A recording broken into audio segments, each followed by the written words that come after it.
नमस्कार, आदाब। आपका मेरी अपनी महफिल में एक बार फिर इस्तकबाल है, स्वागत है। आजकल मैं आपको सुना रहा हूँ मोहतरमा कुर्रतुल ऐन हैदर साहिबा का नावल चांदनी बेगम। आज इसकी 10वीं किस्त चैप्टर का उन्वान है झांकड़ बाग।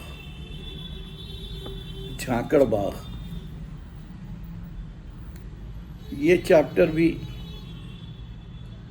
थोड़ा तवील है,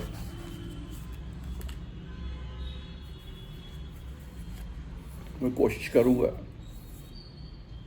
कि उसको एक या दो हिस्सों में आपको सुनाने की कोशिश करूँ।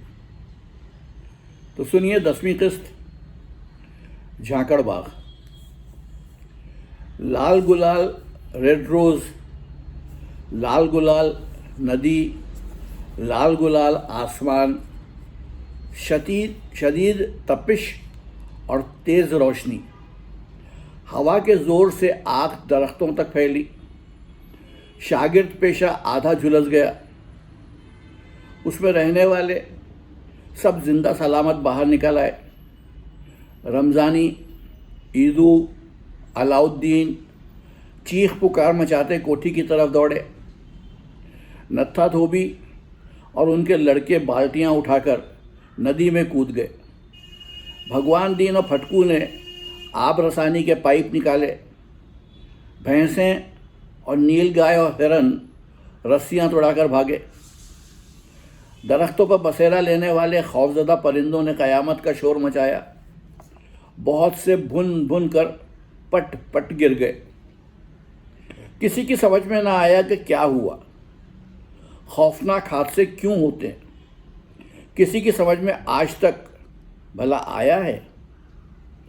फायर ब्रिगेड के आते आते आग अपना काम तमाम कर चुकी थी।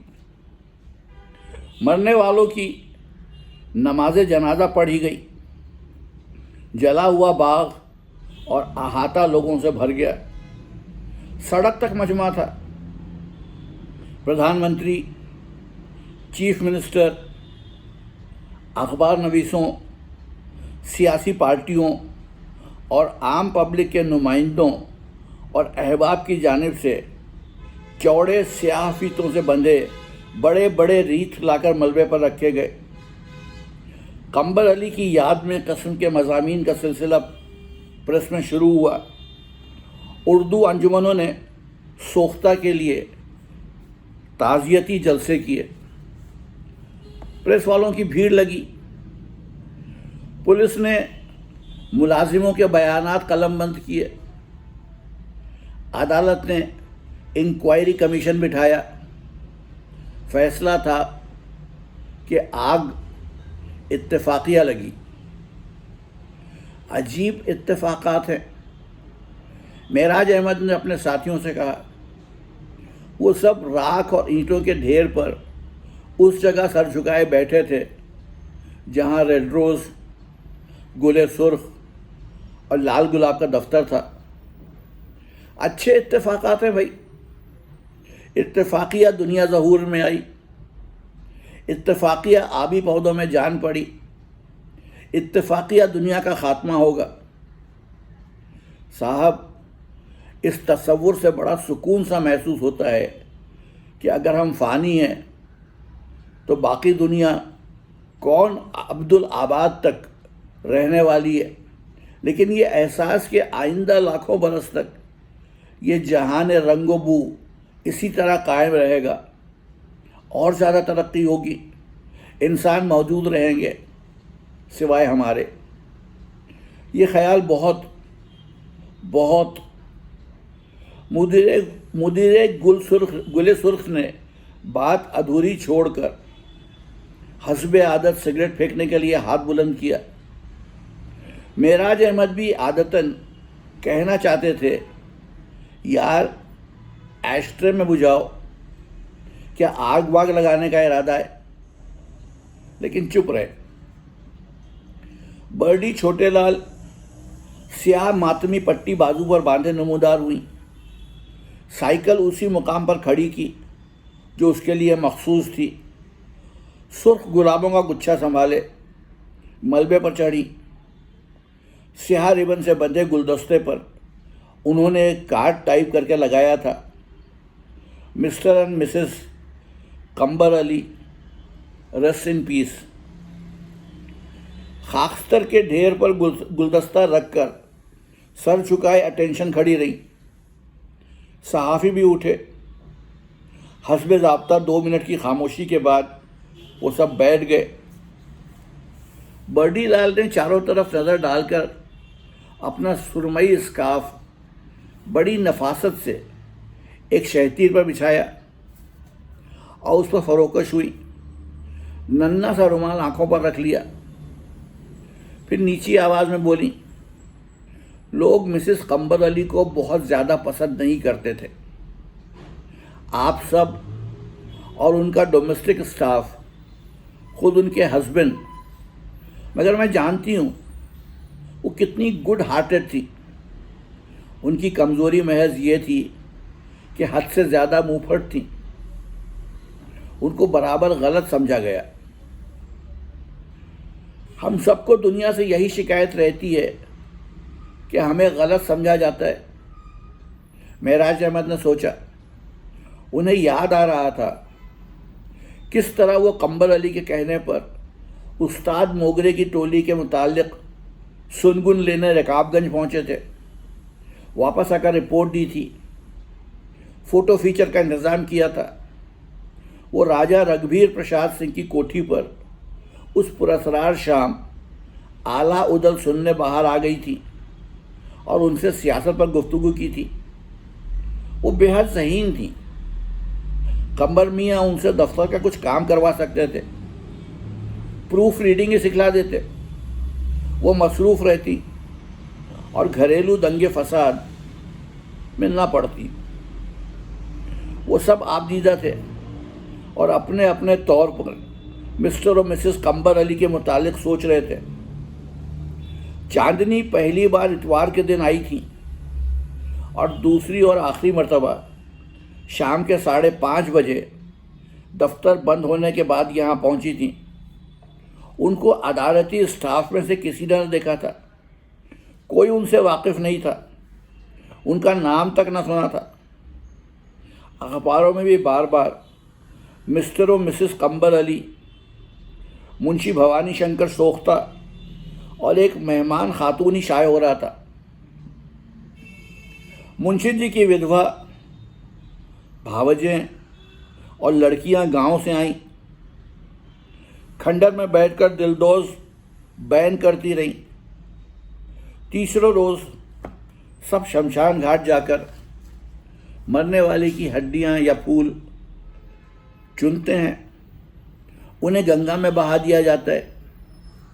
राख के ढेर में सोख्ता की एक बेटी को बड़ी सी सोख्ता हड्डी मिली। क्या पता पिताजी की है या कंबर भैया की। उसने सोचा हड्डियां सब एक जैसी होती हैं। उसने दोबारा राख के नीचे दबा दी और हाथ झाड़ कर उठी। रोते पीते अलाउद्दीन, रमज़ानी, ईदू, भगवान दीन, फटकू, नत्था, हफ्तों भैया, बहू साहब, मुंशी जी और मेहमान बिटिया के हड्डी तलाश करने में जुटे रहे। शहतीरों और ईंटों के टनों ढेर के नीचे दबे पिंजर तलाश करना कोई आसान बात थी। पोर्टिको में मौजूद कार के तपे हुए सुर्ख ढांचे के अंदर चिड़ियों ने घोंसले बनाए। बरसाती की छत पर फैली मधुमालती भी जल चुकी थी। वहीं जंगल है अब, पर इससे आगे चमन था, गुल थे, हम थे, बागबां था। वाजिद अली शाह अख्तर। बहुत जल्द आसेब और अरवा के किस्से मशहूर हो गए।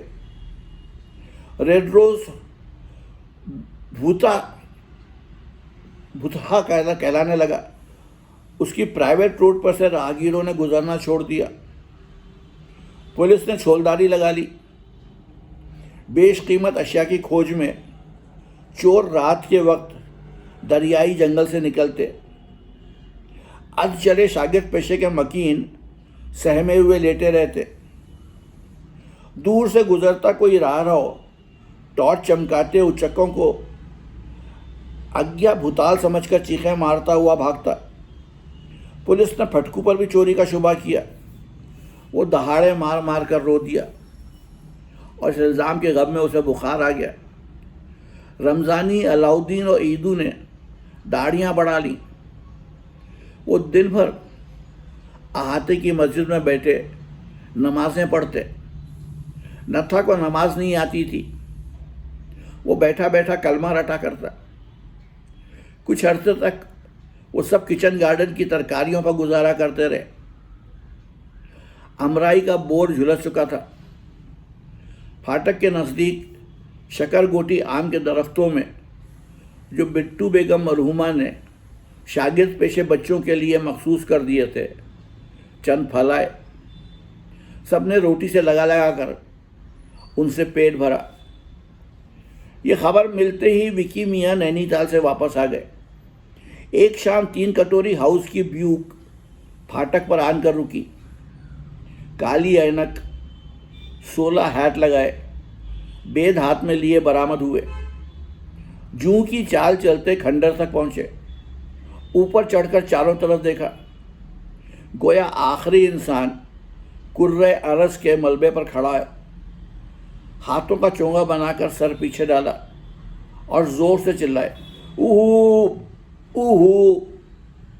जिस तरह लड़कपन में कंबर अली, नारायण बख्श और रघुवीर प्रसाद सिंह के साथ शिकार पर जाते थे तो जंगल में भटक कर एक दूसरे को पुकारते थे, कंबर, कंबर मियाँ, अरे भाई कहाँ गायब हो गए?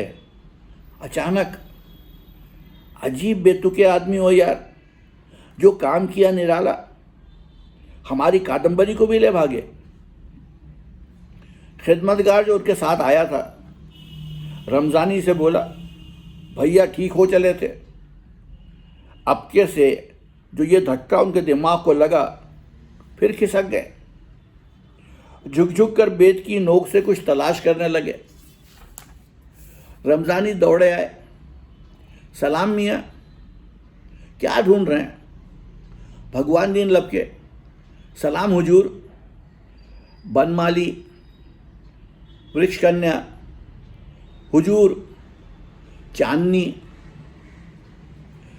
हुजूर चांदनी का बरवा तो आपे आप मुरझा गवा, बहुत जमाना हुआ। ईंटों के ढेर से उतरे, ठोकर लगी। मुलाजिम ने फौरन संभाला, गाड़ी में बैठकर वापस गए। हादसे के 40वें दिन 3 कटोरी हाउस की लिमोजीन फिर वारिद हुई। सफिया सुल्ताना उसमें से उतरी। सूं सूं करती नूरन उनके साथ थी। वो चांदनी को याद करके चहकू पहकू रोई। सफिया सुल्ताना चुप खड़ी रही। मरने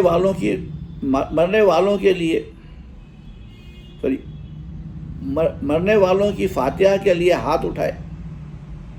पांचे संभाल कर ढेरी पर से उतरी। खानसामा रमज़ानी की बीबी जैतून को कोहरबा की हॉल दिली राख में पड़ी मिली। साफ करके खुद पहन ली कि अल्लाह का कलाम उस पर मुनक्कश था। वो सब तलाशे रोज़गार में निकल जाते और मायूस लौटते। रमज़ानी खुशकिस्मत थे, उन्हें दरिया पार एक इंग्लिश स्टाइल होटल में काम मिल गया। बाकी सबको नहूसत मारे समझकर हर दरवाजे से वापस किया गया। वो सब अपनी पोटलियां बांधकर दूसरे शहरों को निकल गए। शागिर्द पेशे में बंजारों ने पड़ाव डाला।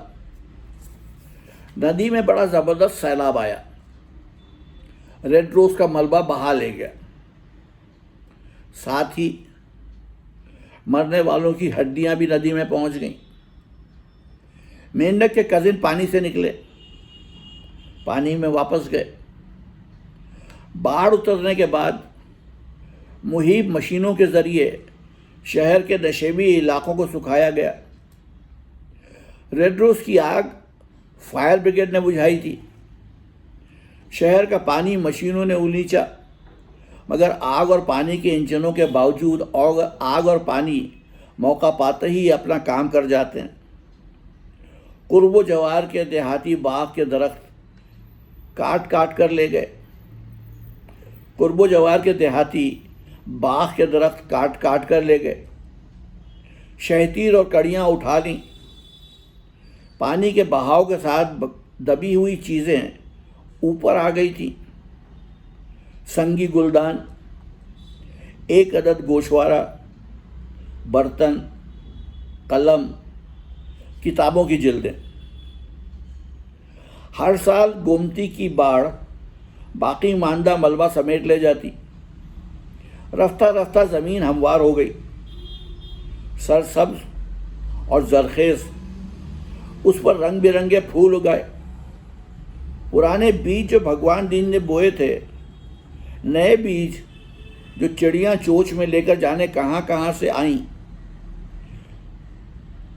झाड़ झंकार खूब फला फूला और झड़बेरी, गढ़ल, रस भरी झाड़ियों में बनमुर्गियाँ आन बसी। बेला, गुले अब्बास और चांदनी के पौधे फिर लहलहा उठे। अंधे कुएं के चौगर्द भंग दोबारा पैदा हुई। उसके आसपास गोरे ही मंडलाने लगे। उन्होंने आज जले क्वार्टरों में डेरे डाले। कुएं की मुंडेर पर बैठकर भंग घोटते, गांजे के दम लगाते, पीपल के नीचे जाकर महादेव जी को प्रणाम करते, तने से टेक लगाकर गिटार बजाते। एक गोरी भंगीरन भी बच्चा गोद में उठाए वहाँ आन पहुँची। वो तन तना इस्तांबुल, काबुल, खटमंडू से बहती यहाँ आ निकली थी। बावली की हरी सतह पर आबी पौधे फैल गए। हमारे जद्दे अमजद, एक हिप्पी ने मुंडेर पर बैठी हिप्पन को उन पौधों की तरफ इशारा करके इत्तला दी। वो नम पत्थर पर जमी हरी काई पर हाथ फेरता। हमारी जिद्दा, दूसरा हिप्पी चिलम में कोयला भरकर आंखें नीम हुआ करता। ये कोयला 15 करोड़ बरस पहले फर्न का 100 फीट ऊंचा दरख्त था। उसका दम लगाकर मैं वही फर्न बनता हूँ। फिर वो ज़मीन पर रेंगते कीड़ों को मुखातिब करता। हेलो केंचुए, हाय मक्कड़, हेलो बिच्छू, गुड मॉर्निंग छिपकली। 15 करोड़ बरस पहले हमने तुम्हारा साथ छोड़ दिया तो बड़ी मुसीबतों में फंसे, मगर तुम इतने वफादार कि हमें याद रखते हो, कब्र में हमारा साथ देने आ जाते हो। फ्रेड, देखो ये कदीम कछुआ नदी से निकलकर तुमसे मिलने आया है। हेलो कजिन कछुए, तुम्हारा दिमाग इतना छोटा रह गया, आराम से हो, हमारा बड़ा हो गया, हम बड़ी आफतों में पड़े। वो हल्का बात कर चिलम पीते और कहते, हम अव्वली स्पंज हैं, हम अव्वली काई हैं। कंधों पर बाल बिखेरे, एहसास से आ रही स्पंज के ऐसे चेहरे वाली हिप्पन अपने मरियल बच्चे को मुंडेर पर बिठाल कर कुएं पर झुकी अपनी शक्ल मुलाहिजा करती। उसने जंगली अंजीर के पत्ते तोड़कर उनकी स्कर्ट बना ली थी। कोई गोरा खराबाती काहिली के साथ बेर कुतरता रहता। चलो अब यहाँ से आगे चलें, हिप्पन फरमाइश करती। अभी बहुत वक्त पड़ा है, लाखों करोड़ों बरस, वो आराम से जवाब देता। इन पोस्तियों के बाप मगरिब के अरबपति ताजिर थे। हिप्पन फ्रांस के एक दानिश्वर की बेटी थी। आओ इस कुएं में छलांग लगाएं। बम भोला, बम भोला, एक हिप्पी नारा लगाता। उसने हिरन की खाल और गले में शेर के नाखूनों का ताबीज पहन रखा था। यह हिप्पी काफ़ी अरसा ऋषिकेश के खुदरो हशीश ज़ारों में गुजार कर आ रहे थे। घंटों खामोश बैठे रहते। कुछ अरसे बाद पुलिस ने उनको हकाल दिया। अब वो ज़मीन एक किस्म की कैंपिंग ग्राउंड बन गई। खाना बदोश आए और गए। चंद रोज़ के लिए जनानों की एक टोली ने खेमा लगाया। सुलोचना की मौत के बाद उसका गोद लिया बेटा मधुबाला उनका चौधरी था। एक तवीलुल कामत सफ़ेद बालों वाली खप्तुल हवास मेम उनके साथ थी। पूछने पर वो अपना नाम जन्नत से टूटा सितारा सफ़ेदुस ज़मानी गलीचा बेगम बताती थी और अपनी टोली का पुकारना रेंधना उसके ज़िम्मे था। अगली बरसात के बाद नत्था धोबी के भांजे जुम्मा ने वहाँ अरहर की काश्त शुरू कर दी। लावारिस ज़मीन थी। 7 साल के अंदर कोई दावेदार सामने ना आया तो हुकूमत की मिल्कियत हो जाएगी। एक रोशन सुबह को एक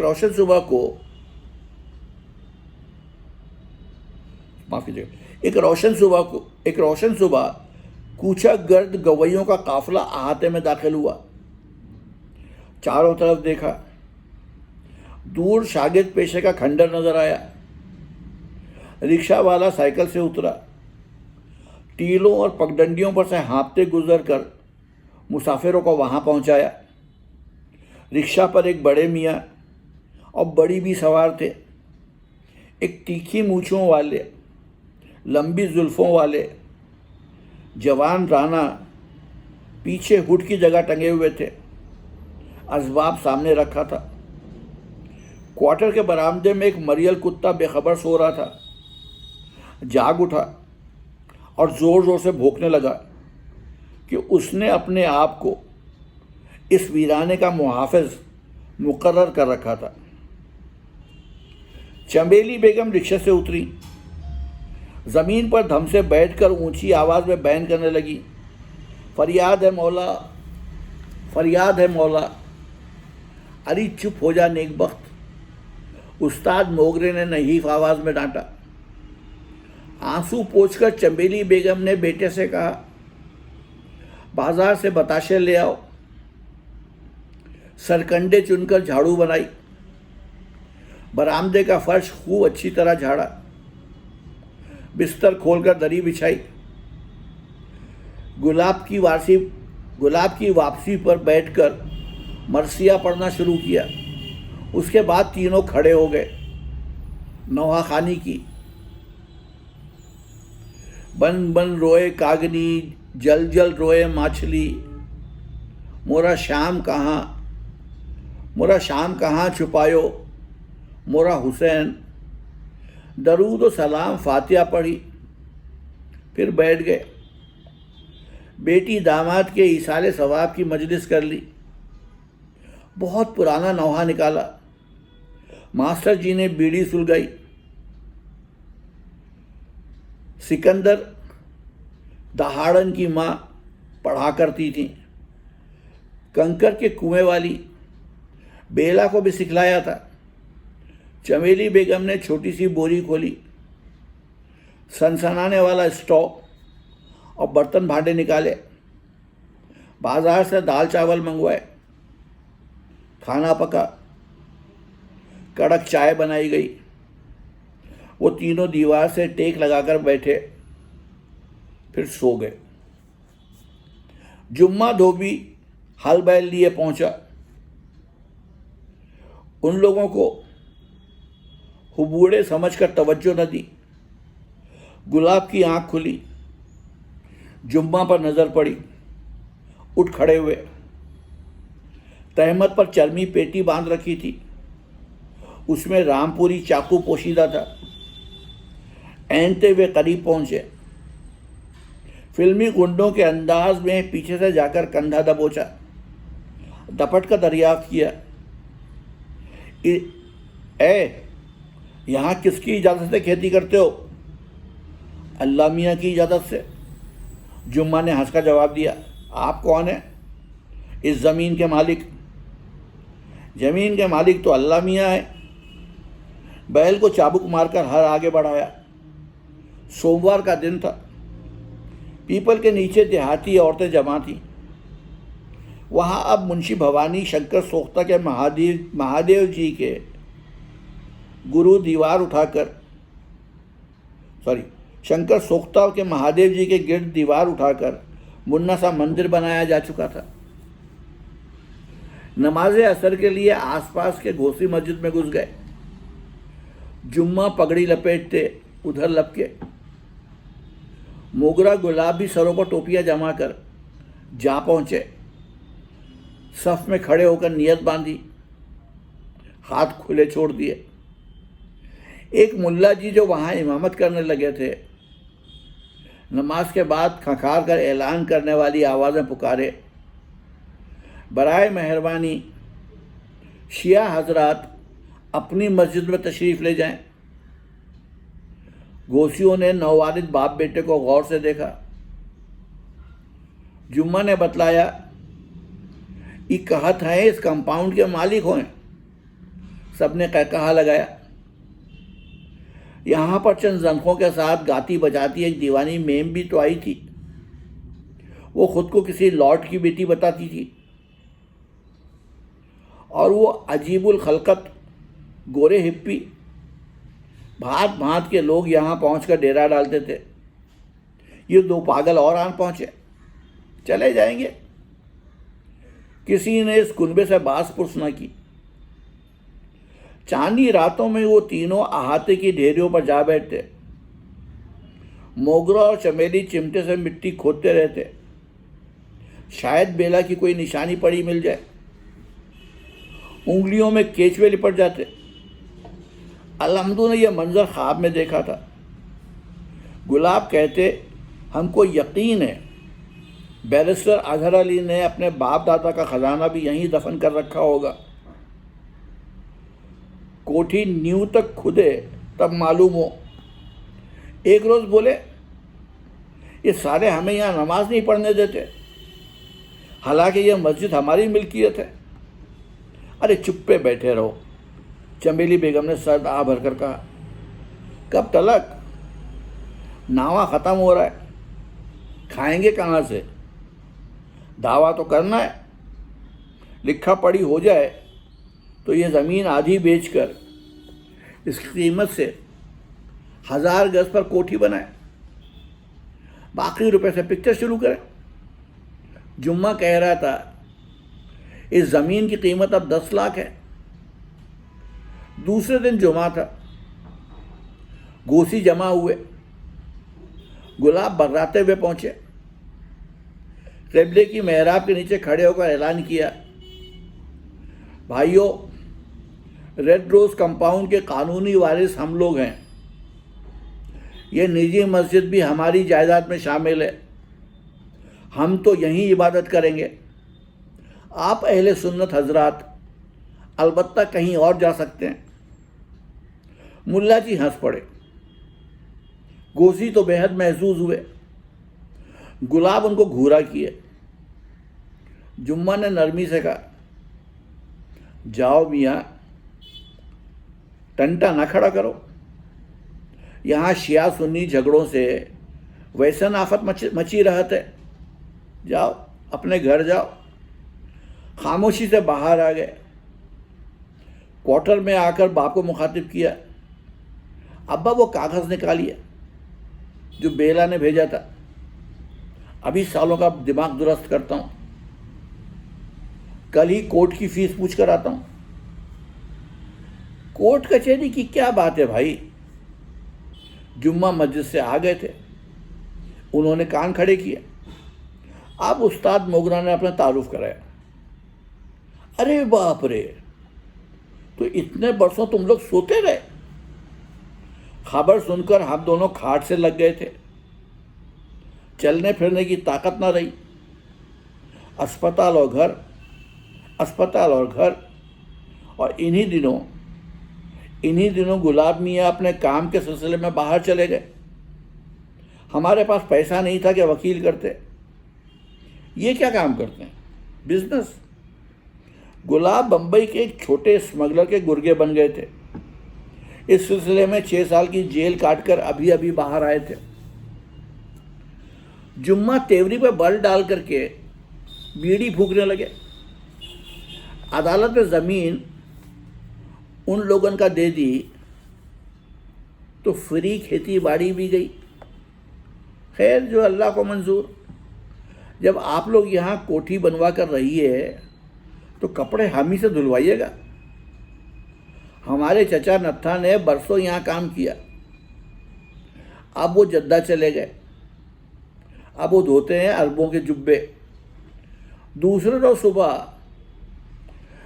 रोज़ सुबह सवेरे परीज़ादा गुलाब ने अपनी बेहतरीन बुशर्ट और पतलून डांट कर जुल्फ़े सवारी, मरहूमा बहन का भेजा हुआ बाग का हब्बानामा प्लास्टिक के थैले में रखा और रोशनुद्दौला की कचहरी रवाना हुए।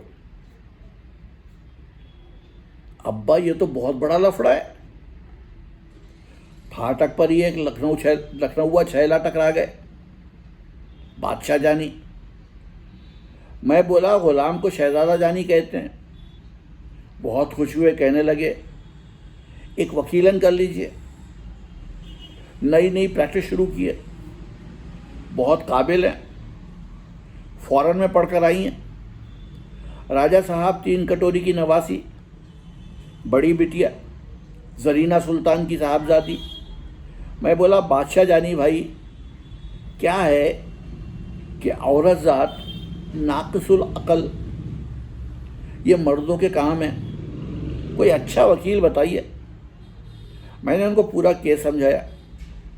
उन्होंने एक साहब से मिलवाया, वो भी बाकी नौजवान निकले। जो ही बादशाह जानी ने रेड रोज़ का नाम लिया, बोले, शेख साहब और उनके वालिदैन किसे याद नहीं। कंबर अली की ज़िंदगी में ही लोगों को उनसे बड़ी हमदर्दी हो गई थी, क्योंकि आम तौर पर यह मशहूर था कि उन्होंने इस ट्रेजेडी से 1-1.5 साल कबल बम्बई की एक मामूली गुमनाम एक्ट्रेस को घर डाल दिया था। इसी वजह से उन्होंने उसे बहुत छुपा कर रखा था, किसी से मिलवाते ही नहीं थे। बाप पेटी मास्टर थे, भाई बम्बई में दादागिरी करते थे।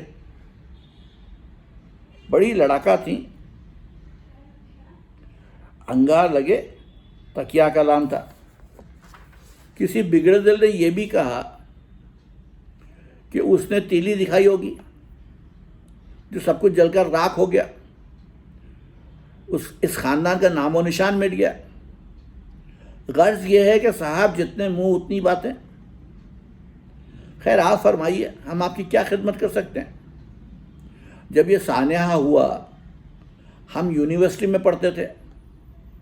आज भी जब सोचते हैं रोंगटे खड़े हो जाते हैं। बद औरत से खुदा बचाए।